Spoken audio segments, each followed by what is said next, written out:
thank you so much for coming. I'm so excited to be able to have a convo with my girl, Cecile. She's like, don't call me that. You can call me anything you want. Okay, okay, I'm gonna call you Cecile, Cece. I've heard it all. Okay, yeah, Cece pretty Mama. much. Yeah. Okay, great. No, I'm so excited. First of all, I'm gonna get this out of the way. Your outfit is legendary. Hey. I have loved following you. I think I heard about you in 2006, but I have loved following you since then because you, and like this is totally superficial, but you are so like chic. You know what I mean? And the coming from like, you, iconic. oh my God. No, you're like very wow. chic. No, but I read your book, Make Trouble, and I don't know if you have picked it up yet, but it's amazing and awesome. You are very inspirational in every way, and I just want to, if you haven't read it, I just want to like have a conversation with you about things that you mentioned in the book, things that you didn't get to. Great. I want to hear about what you're up to and what the hell is going on with this administration and Planned Parenthood right now. We should be able to do that in an hour. Yeah. Good. Yeah, but no, I saw that you grew up in Texas. Yes. Woo, baby. I'm telling you, I know. What was it like growing up in Texas? We were against everything. That was kind of how we grew up. I was born in Waco. Anyone from Waco? I know. Oh my God. I've been to Waco. Someone said, oh God. Actually, you know what? Though Planned Parenthood just opened a brand new health center in Waco, Texas, providing abortion. Yes. So, it, you know, took a while, but we got back there. So no, I grew up in Dallas, Texas, and it's true. My parents. Okay, well, there's someone who likes Dallas. It was unbelievably conservative, and my parents were against absolutely everything that was happening in Dallas, and so they were into the labor movement, the civil rights movement, and you know, most kids, I think, remember going to the grocery store with their mom to pick up groceries for the dinner. When I went to the grocery store with my mom, it was so she could check to see if the United Farm Workers label was on the lettuce, and if not, she was not buying it. Yes. And that was sort of how that was sort of what growing up in Dallas was like. But it was actually, it was a pretty magical childhood because we were, you know, the dinner table wasn't where we ate, it's where we sorted precinct lists for whatever campaign my folks were working on. And it's probably how I learned to be a troublemaker from an early age. Yes, did you have like examples? I know from the book you had so many wonderful stories about your mom and your family. Yeah, well, it's funny because, so my mom, for those of you who don't know, she was, for a hot second, she was the governor of Texas. And like, you know, didn't last, but while she was there, it was awesome. But she, you know, she was, in Texas in those days, women didn't have a lot of options, so she was really more like a housewife is what they were called, and she didn't get to work outside the home. But then the women's movement came and she just like lost her mind and went crazy and just like never quit. It just went going, it kept going. But yeah, so we moved to Austin, so that was good because it was more progressive and there was a lot of hippies there and, you know, tie-dyeing and people like were, vegan hot dogs. Yeah, completely, and people wearing dashikis and growing organic food and stuff. But so my folks liked it a lot better. But that was kind of where I had my first run-in with the authorities, if you will. So it was my dad was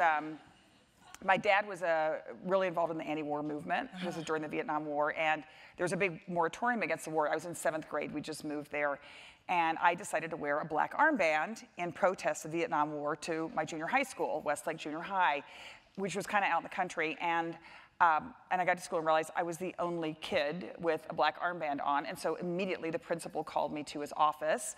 And he said to me, do your parents know what you're doing? And I said, well, I'm pretty sure they do, actually. And then he said, well, I'm going to call your mother and find out. And I'm thinking, whoa, Mr. Heston, that is, you know, and his lucky break was mom wasn't at home because that would have been, but it was like one of the first times as a young person, here I was in 7th grade, I was new to this school, and I thought, I had never even met the principal before, and now I'm in his office already. So it sort of taught me that, you know, just taking action, you can actually get the attention of the authorities. So it sort of set me on my way. That's sort of the opposite, because you know, when I know for me, if the principal or teacher's like, I'm gonna call your mom, I'd be like, oh my God, I'm so sorry, I am so.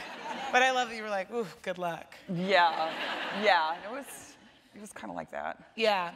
Okay, so when did you Did you have any other run-ins with like your teachers or principals or in school? Yeah, Do you have that anything just else sort of you started remember? it, and then it kind of kept going. Because actually Texas was, I don't know, you've been to Texas? I have. I've been in Waco for 24 hours, and I was like, okay, I'm gonna shut this down real quick. Yeah. I've been to Austin. Yes. I love Austin. Okay. I had a very mysterious haunting in Austin, full disclosure. Stayed at an old hotel. I was like, this place is haunted. Anyway. Wow. That's something for another time. Okay, yeah. And then I've been to Volume Dallas 2. a bunch of times for The Daily Show. Actually, working on The Daily Show, you're either going to Texas, Yeah, that's you're true. going to Arizona, Yeah. or Utah or Florida. What are you or trying to say about Texas there? I don't think know. Texas is kind of messed up, honestly. It is, but that's the thing. I think when you learn about Texas, because folks say like, kind of what you're saying, like. And it's big, and it's big. It's big, and folks kind of roll their eyes. But Texas is the state that produced Barbara Jordan. Okay, the woman who was she was the first African American congresswoman from Texas, was iconic, and produced my mom and Molly Ivins and some other folks. And so I think that Beyonce. I was gonna say Beyonce. Solange There and we go. Solange There we and go. Beyonce. Okay. That's fine. No, that's right. I mean, I think the thing is to be, you grew up in Texas. If you're a woman, you've got to like really fight for everything you get. And fortunately, a lot of women do. But you're right. The politics of the state have gotten completely crazy. But I think, yes, growing up in Texas taught me that if you didn't fight for what you believed in, nothing was going to change. Nothing. And again, I think that's why Mom got into politics too. Yeah. And then what did you want to be when you were a kid? Did you know that you wanted to get into politics? A troublemaker, You wanted to be a troublemaker. So you knew you... I think so. I actually didn't, I didn't have any idea, and we didn't have a lot of, there wasn't anybody really show you what to do, but I went away to school, and that's when I really sort of perfected my troublemaking in college. Yeah. So I write about it in the book a little bit. I went away to Rhode Island, and my mom and I had barely been out of the state, and I got involved in labor issues, fighting for janitors at my college campus. And what made you want to do that? Because I couldn't believe that this was a big, fancy university, private university, and the janitors were having to go on strike for a living wage. That was crazy to me. It just, and it was like my janitor, Eddie, he was on the picket line. And I thought, okay, this isn't right. And it was kind of disillusioning, like a lot of things in life. Kind of go, wow, I thought this was sort of this amazing progressive institution. So then I got involved in fighting for divestment in South Africa, and that was also unpopular at the time. I actually just went to South Africa for the first time. You did? Yes. I'd never been to Africa. Right. Never been to South Africa, and I ended up going to the Apartheid Museum. And isn't it incredible? It's unbelievable. Yeah. It's really amazing, but definitely, as an American and as a Black American, I found myself having a really strange experience in South Africa. Yes. And also, my sister is also like a labor organizer as well. Oh, I didn't know that. Yeah, she is. Yeah. She is for teachers. Okay. Hey, can we just say, teachers in America, they are, it's like, I was just, it's crazy. I was just in Arizona last week, where I think the teachers went out and they had a rally of like 75,000 folks. That's incredible. Just setting all kinds of records, and of course, I think 3/4 of teachers that are going out on strike and are fighting for not only themselves, but also their students, or 75% of them are women. And it's incredible to me to see this. I think it's actually the theme of this whole year, which is just don't wait for instructions, don't wait for someone else to organize it, just do it yourself. And women are doing it in just such a big way. Really important. Can you talk to me a little bit more about your time being a labor organizer? Is that when you met your husband? Yes, it is. And so I left Brown and decided to become a union organizer. And there wasn't anyone recruiting on campus for union organizers. No, it wasn't? Okay. So it took me a while to kind of find a job. But I worked with garment workers in the Rio Grande border, and then I moved to New Orleans and started organizing hotel workers, mainly women that were earning minimum wage. Like backbreaking work. Still is.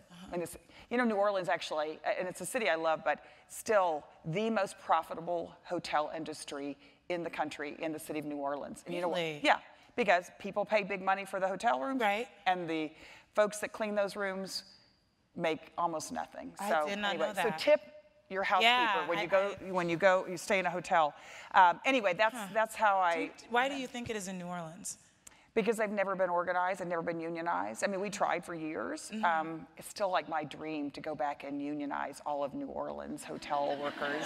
Yeah, and there's such a racial history there as well, No, right? absolutely. I mean, it was, and a lot of these women were working 2 jobs, trying to sort of support a family, often the only person, you know, earning a paycheck.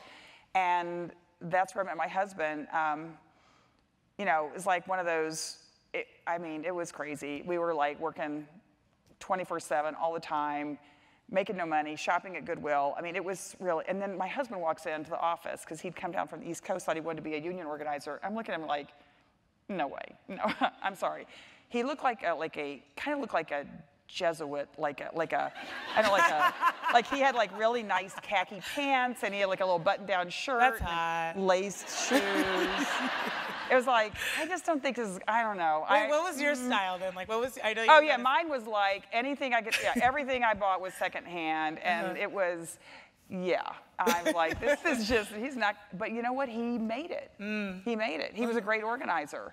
And I mean, folks in the project didn't really know what to make of him. Right. They could like, he's either selling insurance or he's here to get me to join a church. And, but he was a really good organizer, and so we hit it off, and we've been together, I don't know, forever. Love it. Forever since. Yeah, it was good. It was like true romance. Yeah, that's hot. Organizing romance. Yeah. Yeah, it's like a movie that I'm ready to see. Okay, We're gonna all watch right. it on Netflix. I'll give you the rights. Yeah, please. Here we go.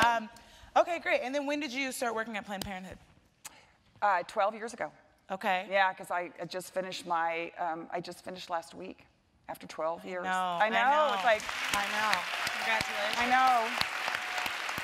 That was wild. Were you ready to work at Planned Parenthood? Did you set out I was not ready to work at Planned Parenthood at all. And actually, that's one of the things I talk about in the book because, so when I got the call to maybe apply for this job, I was like, oh my God, this is like, you know, I'd been a Planned Parenthood patient, like a lot of folks.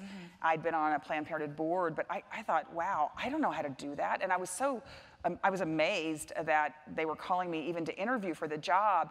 And I almost didn't go to the interview. I mean, it had been set up with the search committee, and I was like panicking.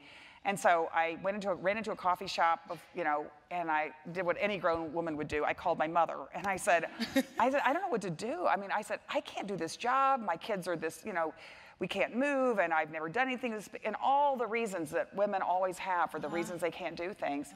And my mother was like, Cecile, get over it, right? This is like, this is the most important organization in the country for women's reproductive health care and rights, and you'll never forget it if you don't actually give it a chance. And so I want to thank Ann Richards tonight for having actually gotten me to that interview. I mean, it's so, but I think, you know, it's funny, I've been thinking about it. It's, in a way, I feel like Planned Parenthood, like they do for millions of women every year and millions of people every year, they believed in me more than I believed in myself. And that is really sort of what Planned Parenthood's been about for 101 years. And so maybe it was really fitting, but it's an amazing organization. I think there's some Planned Parenthood folks in the house. I just want to say, you know, you were asking me earlier, you know, I know a lot of people have been talking this last year about like, what did you do after the election and how did people kind of begin to recover? And, you know, the interesting thing was, because I was here the night of the election, and in fact, my daughter Lily had been working on the campaign, and, you know, I mean, when she finally got home at like 4 in the morning, and we just like, you know, lay in bed weeping inconsolably. But the next morning, I got up and went to work, and so did thousands of Planned Parenthood doctors, clinicians, escorts, because you know what? Women were waiting for us, and they wanted to make sure that we were going to be there for them. And that's what I'm so proud about this organization for, is that at a time in which women were really, really wondering, you know, whether there would be someplace they could get health care, Planned Parenthood folks were there. And one interesting thing was actually that week after the election, we had a 900% spike in women trying to get in to get IUDs that would last the entire Trump administration. Wow, a 900%. Is that serious? I know it. No, that's tight. Yeah, that's and they tight. could, and they did. And yeah, so that worked for them. But no, women are worried. I mean, they were worried. Oh, absolutely. For good reason. When I think of maybe that day after the election and that sort of whole week, it was a lot of just I was really depressed. I was really sad, and I went to go see my therapist, and I was like, I was just crying. And she was like, everybody this week has been doing the same thing. Like, she was like, everyone's been sitting here paying me a bunch of money to cry in front of me. Well, I'm glad it worked for her too. Yeah, no, but it did mean a lot to me, and it has, to see the resilience of Planned Parenthood and people like you and of other women and women of color, remember the trans community, still kind of pulling together. That's right. I really needed that. But I wanted to ask you, you talk about resilience a lot in this book, and I found it really inspirational, but I know for me, in my 20s, the hardest part about becoming an adult and the hardest part about, for me, being a millennial woman is realizing that the world is not inherently fair. Yep. Because when I was a girl, you know, I was taught that the bad guys won't succeed, and if you're good and kind, good things will happen to you. What keeps you resilient and what keeps you going, especially in light of, you know, this time? Right. Well, I think this last year, or year and a half, one was that people, just the outpouring of activism, and again, I think it's important to remember, because I think as progressives, sometimes we're so frustrated or discouraged sometimes. I think it is important to remember that the day after this inauguration, the largest marches in recorded history in the United States of America took place, right? And that was like millions of people. And so I think if that hadn't happened, and then if folks hadn't kept organizing and resisting and persisting and knitting and doing all the things that they did, it would have been discouraging. And I think the important thing, particularly because we're here in New York City, is that it wasn't just in New York, it wasn't just in Washington, it's like Salt Lake City, Utah, Texas. The largest march in Austin's history happened the day after the inauguration. And that, to me, that's when you go, okay, well, if everybody else can do that, I guess I can too. And I think the other thing that definitely kept me going, because of course we face this defunding of Planned Parenthood and Paul Ryan, and yeah, exactly. Although, you know, it's funny. It's not funny, but not funny, no, but funny, strange. Yeah. But the day that Paul Ryan announced, Paul Ryan, who is retiring, it's like. But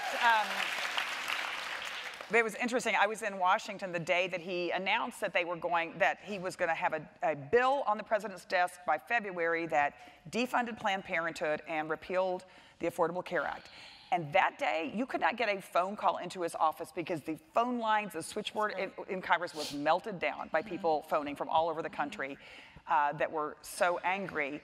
And let the record reflect that despite the fact that they had the White House, they have the Senate, they have the House of Representatives. We beat back collectively, not just Planned Parenthood, but a lot of folks in this country beat back every single effort they made to repeal Obamacare and defund Planned Parenthood, and our doors are still open all across the United States of America. Yes. That's what gives you, then you go like, you can do this. So, can I ask you about when you first started working for Planned Parenthood? What was that transition like going into that job, as far as like your personal security, as far as, you know, kind of being a lightning rod for criticism? Like, what was that shift like, especially as I think a lot of women and people here are active and want to be involved, and online it's actually really hard when it's like the land of a million pay-pays. So what was that like for you, transitioning into being in the center of controversy, and how did you deal with that? Well, I think honestly I've always been in the center of controversy, and so that in fact, I've kind of always thought if I wasn't pissing someone off, I really wasn't probably doing my job. And because I think if you're a social justice, if you want to fight for social justice, you got to fight for stuff that's really hard to do. And you know, as Gloria Steinem says, you know, people don't give up power willingly. They only give it up with a fight. But I also, Jessica, I think one thing that it's kind of come up in some of these conversations. And something I talk about in the book is like, I've had the privilege of being a troublemaker, and I've had the ability to choose what I did with my life and how I use my opportunities. And there's a lot of people in this country that don't. That's so sick that you say that, because Well, yeah. It's really right, It's true. though, Yeah, right? There's a lot of, seriously. I mean, I worked for years with women who, women in particular, but not just women, who didn't have any options, right? Yeah, And yet they were so brave. Even these women that I used to work with in the hotel industry or the nursing homes in East Texas, I mean, there they were making minimum wage, and yet they were willing to risk everything to fight for something better for their family and their community and their coworkers. I mean, that is what real courage and real, I think real leadership is. And so but I recognize that I've had the privilege to choose what I do with and I think it actually, right now, those of us who can have to do more than we have ever done to support people who are under attack. I mean, and that's why it's been so important to me this year is not only that Planned Parenthood stood up for Planned Parenthood health centers and our patients, but that we stand with the dreamers, right? That we stood with the Muslim community. We stand with the trans community. It's like, this is not, it's not enough, because the patients that come to us and the communities that we work in, they are under attack by this administration in so many different ways. So I guess that's, I just think it's important right now for all of us to think about what we're doing and what we could, as I say, like, if you're not scaring yourself right now, doing something that's really hard, you're probably not doing enough. Were you afraid when you first started working for Planned Parenthood, or were you just really. like, no, I'm a badass? I was like, no, but I don't want to make light of it, because there have been unbelievable attacks on our health centers. There have been attacks on providers. And, when people ask me, like, who are the heroes and heroines in this world to me, it's the doctors and clinicians that go and provide abortion services to folks in this country at great risk to themselves and their families, and they do it anyway. And that, to me, is, I don't know if any of them are here tonight, but we owe them an enormous debt of gratitude for what they do for the people in this country.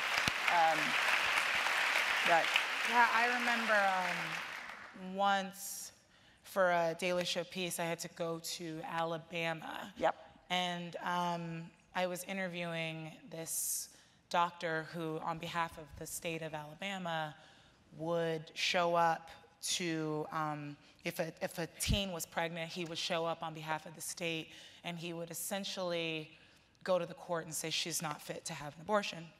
And he would be able to call up witnesses, so he could call the girl's PE coach, the father of her child, her parents, thus prolonging, the window where she could get a safe abortion. Exactly. But it was one of the first times that, one, that I had been to the South, like the deep South. It wasn't like Florida or like Disney World. Right. But also, it was interesting because one part of the interview, I had to speak with people who were across from this abortion clinic. Yep. And the clinic was one of, like, I would say maybe 3. Yeah. Like in the whole state. Yep. And it was unmarked, and they had to keep moving. And not only that, but there were still pro-life activists that were still finding them and, like, standing outside. Harassing. Harassing women going in. And I know for me, that was actually, as somebody who grew up in California, Southern California, which is a bit more liberal, that for me was really eye-opening. Yes. What was one of the scariest things that you've seen in your travels with Planned Parenthood? Well, I write about it in the book that really one of the worst moments in the 12 years was the day that Dr. George Tiller was murdered in his church in Kansas. And he was such a brave man, such a brave doctor. And, his motto is one that I think everyone in Congress should adopt, which is trust women, right? He just said, like, trust women, because they can make the best decisions for themselves. And that was a frightening day. Although I also remember that the funeral for George was so large, they had to take it out of his church, and they had to have it in the biggest church in town because so many people were there to honor him. And I remember it was scary. I knew there were a lot of protesters. There were these crazy protesters in that part of Kansas that show up. And so we went early, real early that morning, and the director of Planned Parenthood there, he wears a bulletproof vest. That's how he has to live. But we went real early, and we were driving up to the church, and I thought we'd got there early enough to avoid the protesters, but I look, and there's this, like, huge line of motorcycles with American flags and all these big guys, and I'm thinking, oh my God, we've gotten here, and we didn't get here in time. But of course, it turned out that they were there, they were the Patriot Guards, and they were there to honor George as a fellow veteran and to protect his funeral service. And it was, and so we actually got to, it was an amazing day. And we got to thank them, for being there for George and his family. But that was a terrible day. And out of that, I think that more and more doctors now who are abortion providers have become public and talk openly about what they do, and they really deserve it. I know, it is amazing. Yeah. It is really, I think they are living the way that George lived his life, which was talking openly about the important life-saving care that he provided to folks every day. So that was a really terrible day. But I'll tell you, just because I think it is important that we remember that, as Tony Kushner writes, the world only spins forward. That's right. And I believe That's it right. does. I believe it does. So just 2 weeks ago, the last health center I got to help open, was in South Carolina. Wow. Where in Charleston now, not only we're providing for the first time safe and legal abortion, and much to the dismay of the governor of South Carolina, but we are also now able to provide services to the transgender community, life-affirming services to transgenders. And awesome. It was so moving. Yeah. It was so moving. And to have patients say, I drive 2-3 hours to come to Charleston now for care that is non-judgmental, non-stigmatizing, and frankly, where the healthcare provider knows as much about my healthcare needs as I do. And that's something that, unfortunately, it's too rare in America. Yes, I saw you last week, I think. Oh, that's and right. Yeah, right. You were honored, and so was Laverne Cox, and she was saying how Planned Parenthood is great because, and I'm paraphrasing, but a lot of times also there's like a medical bias inherent with the trans community that's sort of seeking care.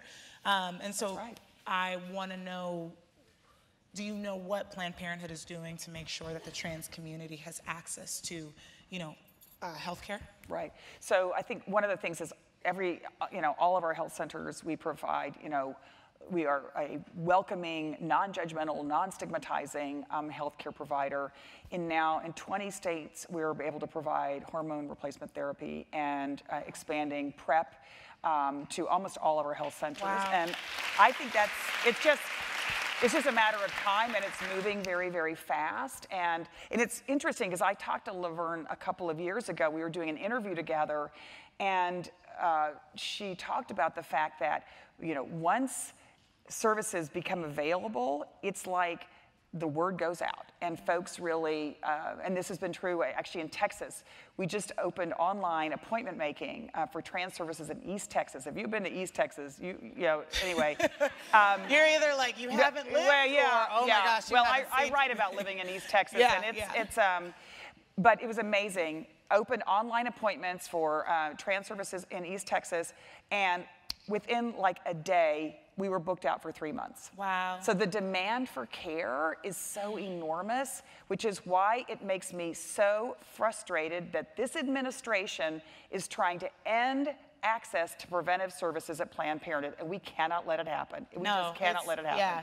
It's outrageous. It is outrageous. And my thing that gets me the thing that gets me worked up the most is, especially with this administration, is sort of that general agenda, is I just want to be like, it's legal! It's all legal! Like, that's right. Stop it! Stop it! And I'm getting so worked up, like I'm sweating on the sides of my body. But it is infuriating to me, this idea. And it's also so sexist and racial. That's right. Like, it's so racial, and you can't quite kind of call it out, and I'm just ranting now. No, but anyway, there's this really amazing, there's a lot of amazing quotes from your mother in this book. But there is something, a quote that I wanted to ask you about. And you said that one of the biggest lessons, or the biggest lesson that you learned from your mother was, this is it, it's your only life. So whatever the question, the answer is yes. Don't look back. Don't hesitate. How has that affected your life? And do you have any wisdom that you would like to instill to everyone else? Well, I think it's that, I actually think it's kind of what we're seeing now is, I mean, I'm sorry Ann Richards isn't around to see the explosion of women of color, of the LGBTQ community, of teenagers taking on, you know, gun violence in this country like nobody else ever has. I mean, it's just like, this is this moment that is, because that was, again, I just think it's because she grew up at a time in which, you know, women weren't expected to do whatever they wanted to do. And I do think things are changing. And of course, now women are half the workforce in this country, even though you wouldn't know it from the way we treat issues like pregnancy and birth control and abortion. And I cannot wait until half of Congress can get pregnant, and then we're going to quit fighting about all these issues, right? It'll be we're done. Like, it's going to be over. We're like done with that. Shut up.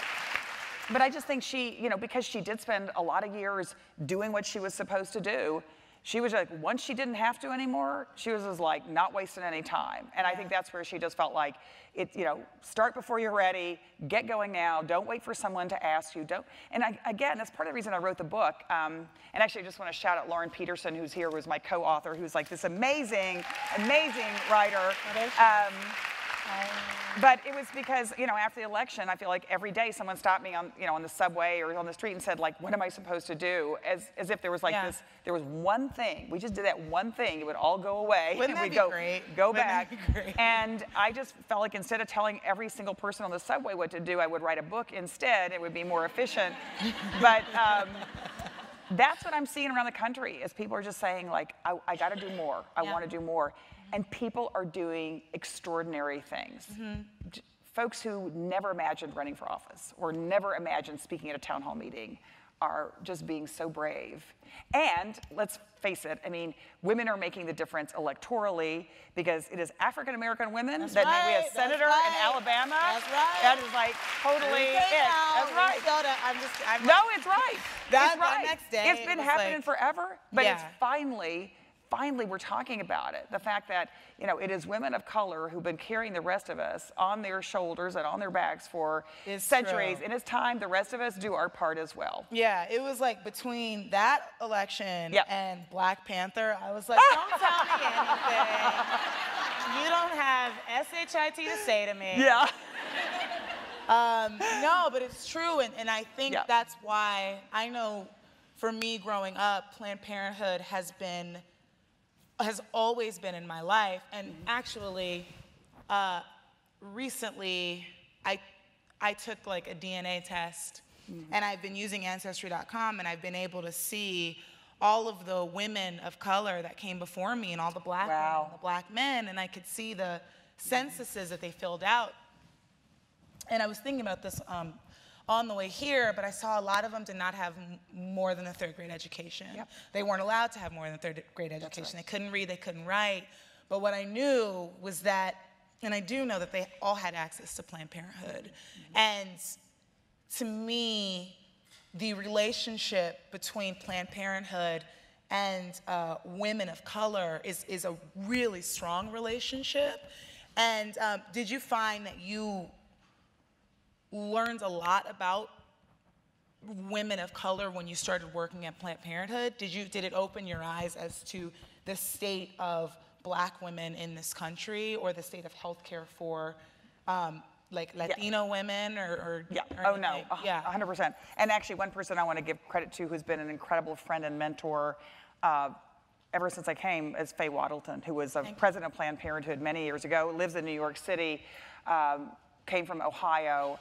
I just really want to thank her because she taught me a lot. But one of the things I think, Jessica, that you're pointing out, I mean, I kept looking at this map of the country, looking at things like, you know, the highest rates of HIV infection, highest rates of teen pregnancy, of STI rates, of abortion rates. And I don't care what you looked at, there are certain states where we are not providing the health care that we need to. And most of them are my part of the country. Like, you take Texas and go over to Georgia, and it was every single thing. And so we started investing in building health centers across the South, because I mean, I was embarrassed the fact that you go to Alabama or you go to Mississippi or Tennessee, and we weren't doing what we needed to do. So we opened, you know, brand new health centers all across. We actually finally opened a health center in New Orleans, Louisiana. The fight with the city and frankly with the Archdiocese to open the health center in New Orleans, Louisiana was crazy. It took us 3 years, but you know who built that health center? Women of color owned businesses and minority businesses, because you know what? They'd never worked for the Catholic diocese in their life, and they were happy to have a chance to get that work. Right. And we were happy to employ them. So it was really important. It was really important. But I mean, that's a thing I think that, look, the reproductive justice community has been so far ahead on these issues, is that, you know, the barriers to care aren't just legal. You know, they are economic. They are where you live. And I do feel like we're doing more, but it's there. The barriers are huge. I know just last week we opened the first health center ever in the Panhandle of Florida. And there's a lot of women there who are just going without, and that's not right. So that's, to me, I think that's the most important change, is like focus on equity. And the other thing is, what I'm really proud of is we started investing in young people.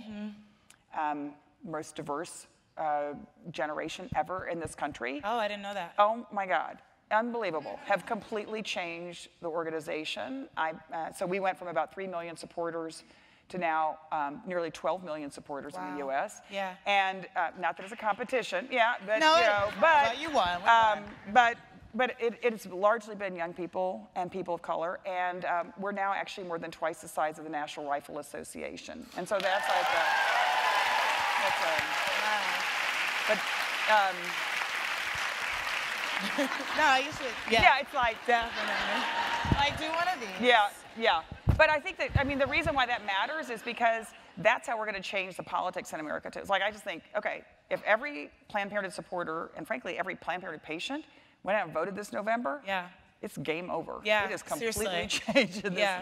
In America. I feel like that's the one great thing about this, is that I feel like we're really kind of mobilized and everything's sort of crackling. I agree. Yeah.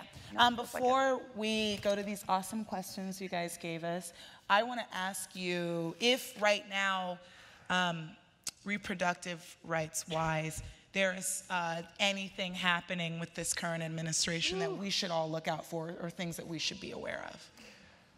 Okay, that's a big one. I know, everybody's like, ooh, no, but. Okay, but no, thank you. Like anything immediately. I think it's important. I mean, there's two things that are happening right now, because of course, since they couldn't get defunding of Planned Parenthood through Congress, they're now trying to do every other.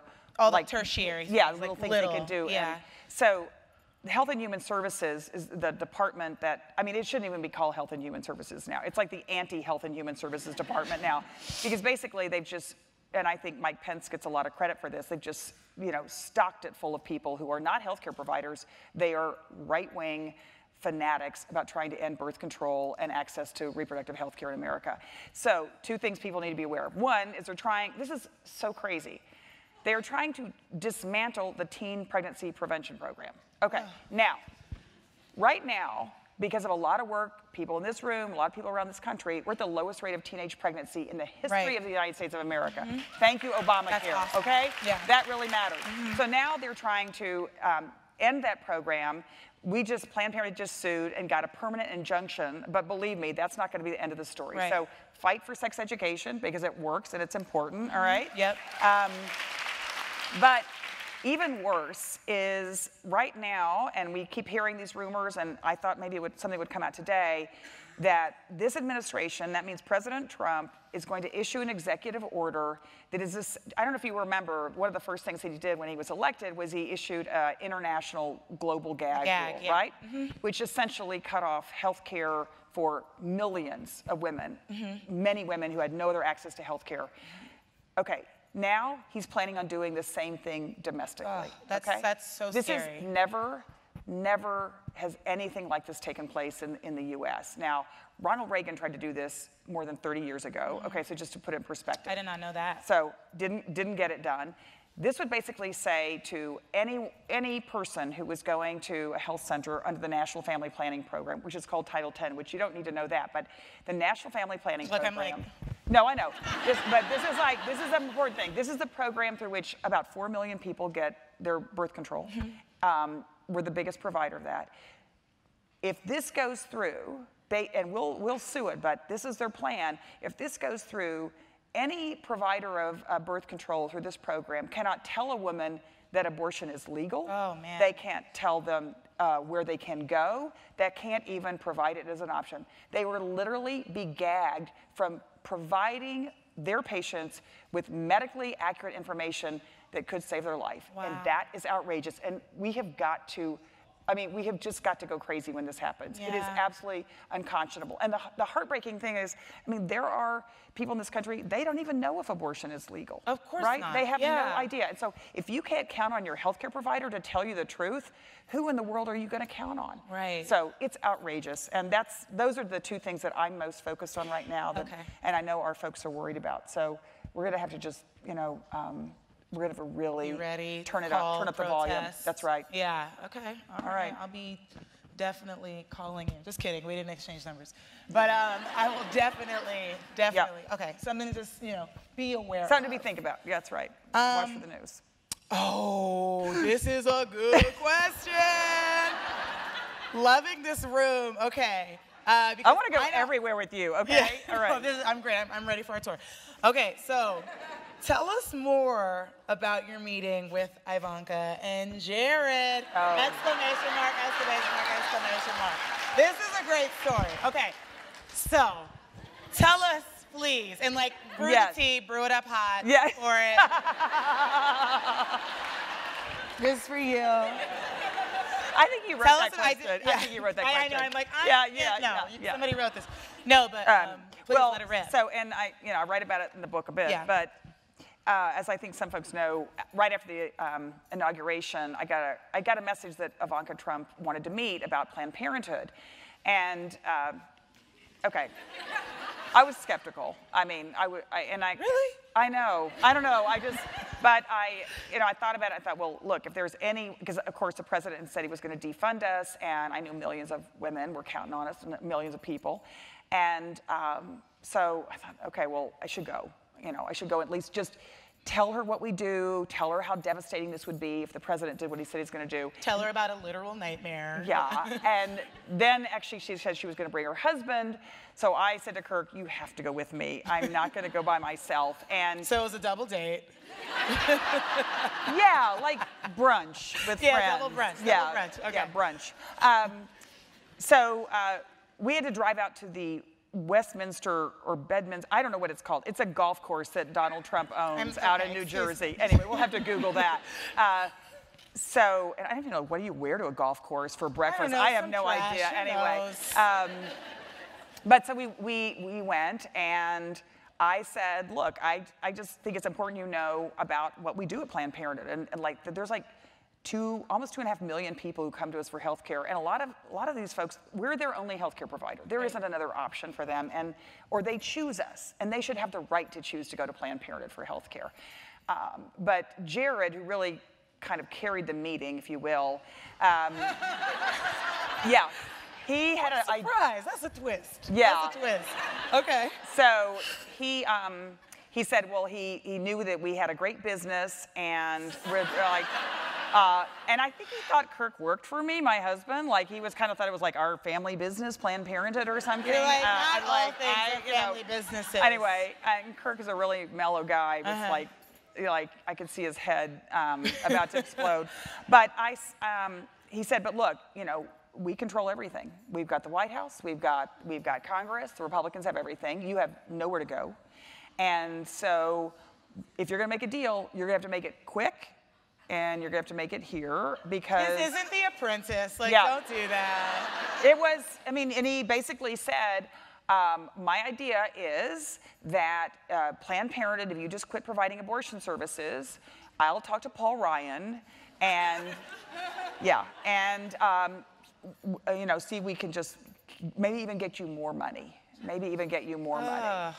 And I said, well, that ain't gonna happen. And did you say it there? Yes, I said we are not gonna trade away women for money. That's just I said that is not gonna happen. And he said, I know, but I think it just, he said, look, just maybe like a headline in the New York Times that read, Planned Parenthood quits providing abortion services. And I said, well, it is not, we're not going to do that. That's not what's going to happen here. And I said, and by the way, why I thought this was important, you know that all the money you're talking, or all the services that you're trying to now shut down at Planned Parenthood, they're not abortion because federal funding doesn't pay for abortion anyway. That's a even racket. though it should pay for abortion for women in America, but it doesn't. So I said, what you're doing by blocking folks from coming to Planned Parenthood, they won't be able to get birth control, STI testing, cancer screenings, all the things that folks count on us for. And I said, and I did tell them this, I said, I guarantee you, if you all block folks from coming to Planned Parenthood, the unintended pregnancy rate is going to go up in America, and the abortion rate's going to go up, and you're right, maternal mortality is going to go up. But he wanted to make a political deal, and I just said, I know. It's almost super funny because it's like he did no research on your attitude, your behavior. Like he did zero research and just sat down and was like, stop what we think you're doing. Like all of that is dumb. Jessica, did you watch the congressional hearing where I spent 5 hours trying to explain to these folks about like what Planned Parenthood does? I think it's incredible. It's like they don't. No. I just don't think, it's kind of your point earlier though. I actually think they don't care.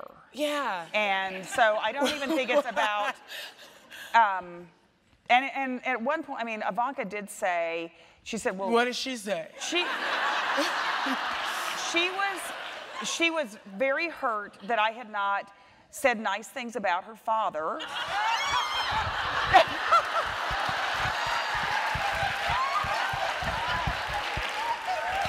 I can't with her. I wish you'd been with me. Oh my God. It should have been me, you, and Kirk. Maybe we'll redo the meeting. I'll say, look, I'm going to bring someone else this time. Literally, if I went to that meeting, everybody would know about it. I would have Instagram lived it. I would have taken a picture. So she was bummed. Yeah. Because you weren't giving more compliments to her papa? Because he had said nice things about Planned Parenthood. And I said, okay, fair point. He did. He said he knew a lot of women who'd been helped by Planned Parenthood, and he was going to defund us. So what was the thank you part supposed to be about, right? And then she said, well, you have to understand my father is pro-life. And look, I said, he's entitled to his own opinions, but he is not entitled to take away a right from every single person in this country. That's right. That's not right. So it didn't really. It wasn't the best double date. It really wasn't. It didn't work out well. And but he was right. They did control everything. Yeah. They did control everything, and they weren't budging, and we weren't budging. And I would say round one went to us because again, Planned Parenthood beat them back. But it is frightening to me that folks in the White House. And now Ivanka, that was before she took a job. Now she's one of the highest ranking women in this administration. Yeah. Well, supposedly she's in charge of women's affairs. She says her job, not job. Right. Yeah. So I think it is frightening that there are people who have so little empathy for what folks face in this country to get affordable health care. Mm-hmm. And that was true in Congress. It's interesting, when we fought the Trump care bill, people think, it's not just that they are against access to safe and legal abortion. During the Trump care fight, they tried to take away maternity benefits from women, okay? It was like they want to take away birth control, they want to take maternity benefits, they want to take away abortion. Basically, we're on our own as far as this administration's concerned. And that is why it's so important to have seen people fighting back in such a big way. Yeah. Yeah. Okay. Someone asked, Cecile, are you going to run for office? Jess. And then they put, Jess, will you run with her as VP? That's going to be a no, but thank you. But for you. I wasn't going to run for office, but if you would run as VP, I don't know. I would literally, you saw. Everybody here saw it. My genuine reaction to that story was to get up and do a lap, do a nonsense lap around a podium and then sit back down. Yeah. I can't handle it. If I had to go and speak to Congress, I would be like, shut up. Like, that's all I would say. Shut up. No, but seriously, would you ever run for office? I'm not really planning on it. Okay. I'm not really planning on it, but I am totally focused and like a laser beam on making sure every single person in this country is registered to vote, activated, and that they go out in November. Because for all, like, I love a good march. We've had great marches. I love, the fact that people are just like flooding town hall meetings, but none of that matters if we don't go vote in November. That's right. That's the only way we're going to really change power. And so that's what I'm focused on right now. Yeah, I think November needs to be like the new Yas or something, where we're like, November, bitch! Just to get people excited. Yeah. I like that. There are better ideas. What can people in progressive states do to help our sisters in restrictive states, AKA Iowa? That's a great question. Yeah. No, that Iowa bill is unbelievable for folks who don't follow it. Can you tell me about it? I actually don't know about it. Yeah, I mean, the legislature in Iowa passed a bill and the governor signed it that would essentially ban abortion starting at 6 weeks, which of course is before a lot of people even know they're pregnant, right? So, and it's unconstitutional, but I saw her press conference. It was the most hateful thing. I mean, if you want an example of why government shouldn't be making decisions about the most personal medical care of people in this country, she's a Class A example. So we will sue, and the ACLU will sue, and it'll be declared unconstitutional. But yeah, these states, I mean, we have to change who's in office in these states, because unfortunately, that's what I think is the big, obviously the big idea is if they can't change things nationally, now they're just going to ground and trying to make it impossible for folks in states that are already really challenged for folks to get affordable health care. I mean, they already shut down some Planned Parenthoods in Iowa, and something like 12,000 folks lost access to affordable birth control in the state. So it's serious business. I think what you can do is you can support organizations that are in those states. Obviously, Planned Parenthood's one. There are other organizations, though, that are both providing reproductive health care and fighting. ACLU is doing an incredible job in litigating with us on a lot of these issues.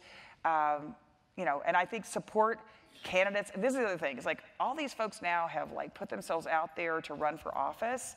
They need you to support them, right? I mean, and I think it's really important to realize that particularly women of color who are now running in all kinds of places where it's so exciting. I mean, we just saw, in Texas, we just elected, basically they will have their election in November, but essentially, barring something unforeseen, we'll have the first 2 Latinas ever go to Congress from Texas, which is amazing. But these are candidates who need support from folks all around the country and to encourage them. And not just this time, because we're not going to win everything in 2018. 2020? Oh, yeah, I mean, that's a big one. Yeah, that's a big one. Okay. Why do you think women's bodies remain a battleground? Is it money? Is it power? Is it both? It's a great question. I mean, I think it's power. I think we are seeing, I believe, the last gasp of the patriarchy in this country. Yeah. And it's So, I mean, it's masked in a lot of other stuff. But when I see, again, people used to say, well, this is just a fight over safe and legal abortion. It's not. No, it's a fight over every single bit of it. And that's why, it's funny, you look back 101 years ago when Planned Parenthood started, and people say, I can't believe Planned Parenthood's so controversial. Like, really? Our founder was thrown in jail for handing out birth control pamphlets.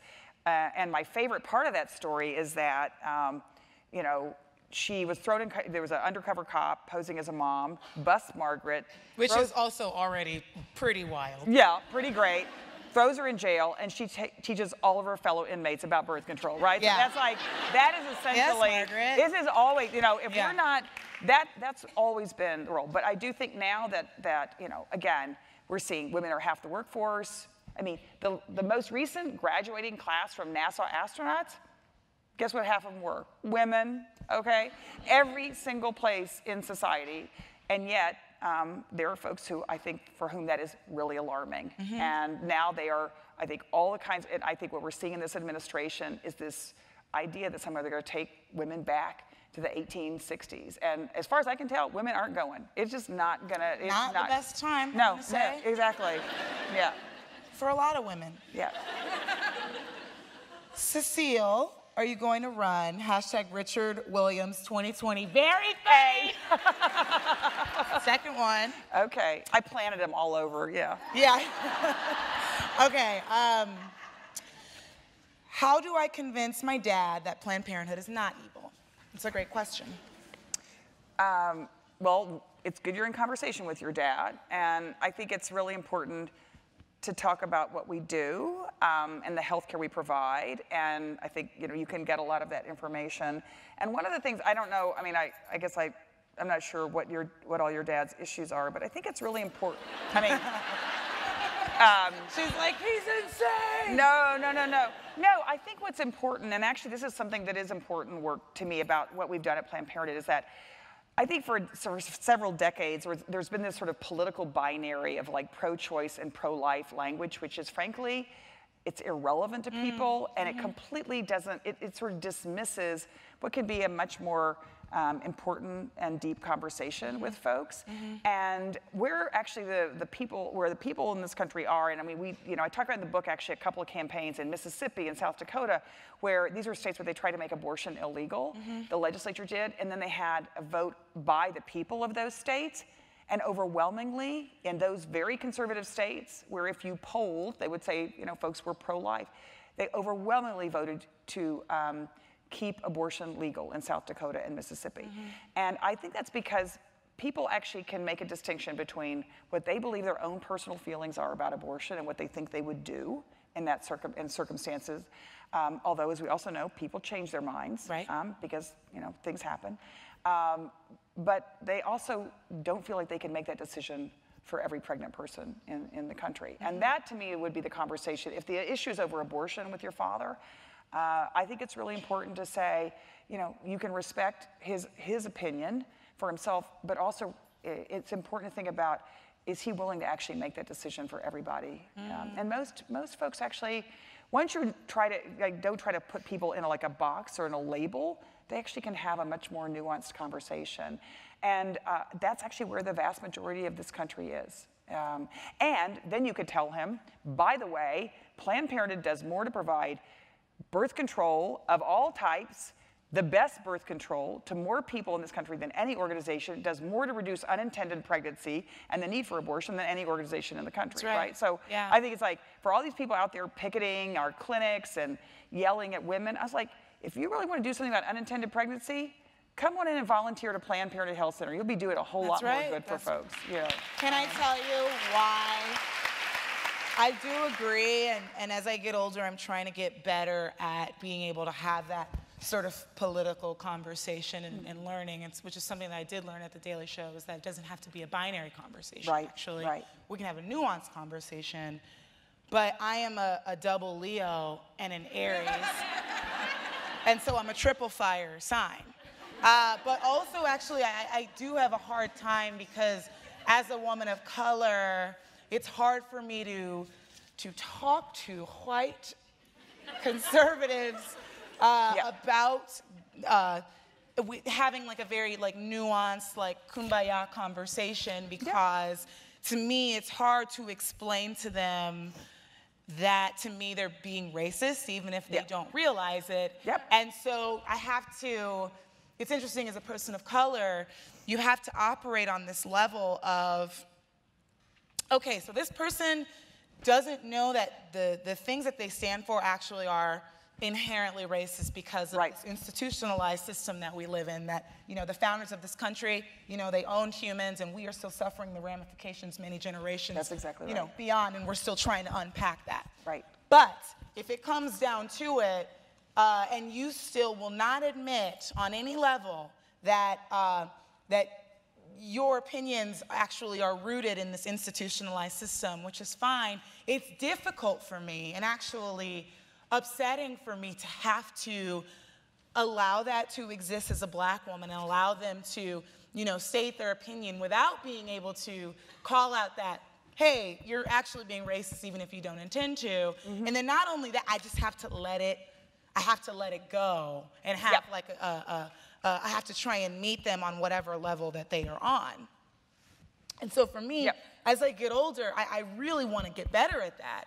But it is really difficult for me to, say, have a conversation about abortion when I know that it disproportionately affects women of color and members of the trans community. That's right. You know what I mean? I know. I'm just giving this person the benefit of the doubt that she went to talk to her dad. Right. But I know what you're saying. I'm sorry. But no, actually, I don't even know why. I'm so glad you. No, but I think it's important because look, if you can't control your own body, you are not free. That is a fundamental issue, and I don't think we can like make any bones about that. That is just, and it goes back to the, I mean, everything you're talking about, and also, I mean, look. Oh my God, I can't believe I didn't have one of these. Usually everyone's going like, can't we just all get along, or can't we like find common ground? It's like, you know, okay, let's just say we could find common ground. Let's say we'd say common ground would be that no one would really want a teenager to get pregnant unless they wanted to get pregnant. If they want to get pregnant, that's up to them. But at least I'd say, okay, that's an area that we can find common ground. That's fair. The Republicans in Congress, they're ending the teen pregnancy prevention program. So I'm sorry, like, how small must this iceberg be that we could find common ground on? What does that look and like? I have not seen, and I think it goes back to your question earlier, the question from the audience is this really about some moral or religious issue, or is this really about controlling women's bodies? And that's what it's about. It is. And I'm sorry, that's what it's about. It's so hard for me, Cece. I'm like, Yeah. Maybe the vice presidential thing isn't such a good idea. No, I don't know. I know. I would set everything on fire. Yeah. I don't know. Anyway, double Leo. Yeah.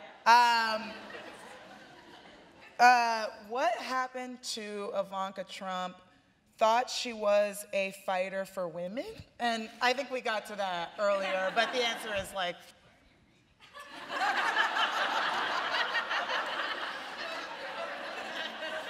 Yeah. What did you say? Why are you reading that? That's fine. So anyway, while we wrap up, this was another quote that I loved from your book. That's super awesome. Your mother also said, Ann Richards said, "You may go somewhere else and you may make a lot of money, but you will never receive the kind of gratification that you receive from looking someone in the eye who says thank you for helping make my life better." Yeah. What was one of the best moments you've ever had working for Planned Parenthood? Well, I remember, I mean, that is one of the things that people ask a lot. You know, well, do people stop you on the street? And I said, yeah, they do all the time to say thank you. I mean, it's incredible. For every, one person who wants to give me some scripture or says they're praying for me. Throw holy water on Yeah, I mean, and like, whatever. But then there's 99 people that come up and say thank you. And I'll never forget this. I was in Iowa one day, and one of the clinicians was setting up her procedure room, and it was a really tough political time. And in Iowa, it often is. And she said, I don't know, I thought the other day about like maybe just getting another job, one where I didn't have to deal with, protesters and didn't have to hear people yell things or like look at me a certain way. And then I got to work that day, and I held a woman's hand through her procedure, and she looked me in the eye, and I realized this woman needed me more than any person may have ever needed another person in their lifetime, and that's why I stay. And I think that is why people that do this work stay, is because it's incredibly humbling to work in a movement and with an organization that literally is where people are at a crossroads in their life sometime and may have no place else to go to really just have someone to talk to and to help them maybe come to a decision or take care of themselves in their health care. That's an amazing thing. And I think that's what Mom was saying. And so, whenever I talk to, on college campuses, others, like if you can hold out in life for something that actually makes a difference in the world and that brings you joy, you're incredibly fortunate. And I feel so, I know it sounds strange for me to say I feel blessed, but I do. I feel blessed to have had 12 years at Planned Parenthood. It was the most amazing job of my lifetime. And I will be an advocate and a supporter for this organization and for the rights of all people to live their lives and with bodily integrity. That's the work of my lifetime, for sure. Well, thank you so much.